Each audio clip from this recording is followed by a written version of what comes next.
ধর্ষণের অভিযোগ হবে, আর তুমি যে আমাকে ধর্ষণ করছো সেটার কারণে তোমার জেল হবে। আমার মনে হয় ইলিয়াস খেলতে খেলতে আমার কাছে এসে ধরা খাইছে।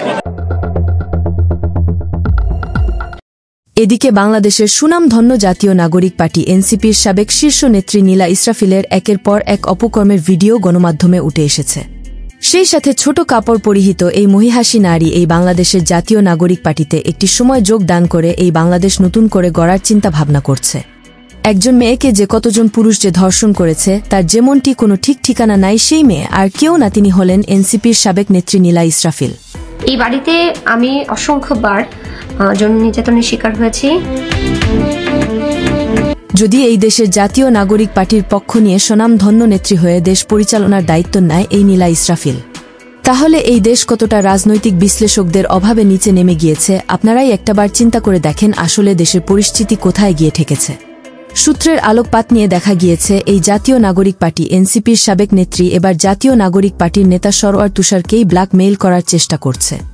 এখন এখানে অনেক প্রশ্ন আসতে পারে, ঘটনা যতটুকু বটে তার কিছু হলেও রটে। যাদের কোথায় এই দেশের দামাল ছেলেরা শেখ হাসিনাকে পতন করার জন্য মরিয়া হয়েছিল, সেই ছাত্ররাই এখন কোথায় থেকে কোথায় চলে গিয়েছে একটাবার চিন্তা করে দেখেছেন। আজ জাতীয় নাগরিক পার্টি এনসিপির উপর যে বিশ্বাস রেখেছিল এই বাংলাদেশের ১৯ কোটি মানুষ, সেই বিশ্বাসের জায়গায় হারিয়ে ফেলেছে এই অন্তর্বর্তীকালীন সরকার সহ এই জাতীয় নাগরিক পার্টি এনসিপি। এখন যদি আমি শাড়িটা খুলে শুধু পেটিকোট আর ব্লাউজ পরে এখান থেকে হেঁটে যাই, তাহলে কতশো মানুষ আমার পিছে থাকবে। এই নীলা ইসরাফিল কতটা ভয়ানক মেয়ে তা হয়তোবা কেউ জানেন না, তাই তিনি সুযোগ কাজে লাগিয়ে এক এক সময় এক এক রূপ ধারণ করেন এমন জনমত সাধারণ জনগণের।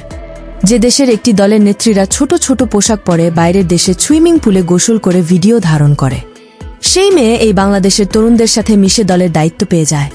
তাহলে আমরা কি এমন স্বাধীন দেশ কখনো চেয়েছি? আপনারাই বলেন। যে সুন্দর একটি দেশ দেখার জন্য এই দেশ থেকে ক্ষমতাচ্যুত শেখ হাসিনাকে তাড়িয়ে দিয়েছেন আপনারা। এখন কতটাই নিরাপদ আছেন আপনারা একটাবার চিন্তা করে দেখেন। জনগণের সিদ্ধান্ত নেবে আপনি কোথায় যাবেন, কোন পথে পালাবেন।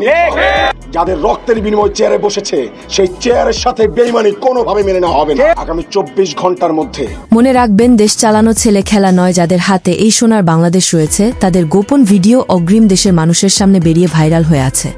তাই সময় থাকতে এই দেশের দায়িত্ব এমন কারো হাতে তুলে দিয়েন যেন এই দেশের মানুষ মৃত্যুর আগ মুহূর্ত পরিশ্রম করে দুমুঠো ডাল ভাত খেয়ে স্বাধীনভাবে বেঁচে থাকতে পারে। শেষমেশ বলতে চাই, সারা জীবন শুনে আসলাম মেয়েদের গোপন ভিডিও ভাইরাল করে দেওয়ার হুমকি দিত ছেলেরা, আর এখন ছেলেদের গোপন ভিডিও ছেড়ে দেওয়ার হুঁশিয়ারি দিচ্ছেন এই মারাত্মক ট্যালেন্টেড নেত্রী নীলা ইসরাফিল। তুষার আমার সাথে নেপালে বসে যেসব ভিডিও আমাকে পাঠিয়েছে, যেসব নগ্ন জিনিস আমার কাছে আছে, সেগুলো আমি প্রকাশ করতে বাধ্য হব। তুষারের উদ্দেশ্যে আমি বলতে চাই, এবং এনসিপি যারা আমাকে নিয়ে নোংরা খেলায় মেতে উঠেছে তাদের উদ্দেশ্যে আমি বলতে চাই, তাহলে অবশেষে সরওয়ার তুষারের গোপন ভিডিও দেখার অপেক্ষায় কে রয়েছেন, এবং সেই সাথে এই নীলা ইসরাফিলের চরিত্র নিয়ে আপনার মূল্যবান মতামত আমাদেরকে কমেন্ট করে জানিয়ে দিতে পারেন। এই কারণে তো আমি লুকিয়ে রেখেছি, যেহেতু আমাদের সোসাইটির সাথে এই ড্রেসটা যায় না, সেই কারণে আমি লুকিয়ে রেখেছি। এখন যে এটা বাইরে এনেছে, কিন্তু তাকে নিয়ে একটা প্রশ্ন করেন নাই, একটা সাংবাদিক তাকে নিয়ে প্রশ্ন করেন নাই। বুক চিনচিন করছে, হায় মন তোমার কাছে যায়।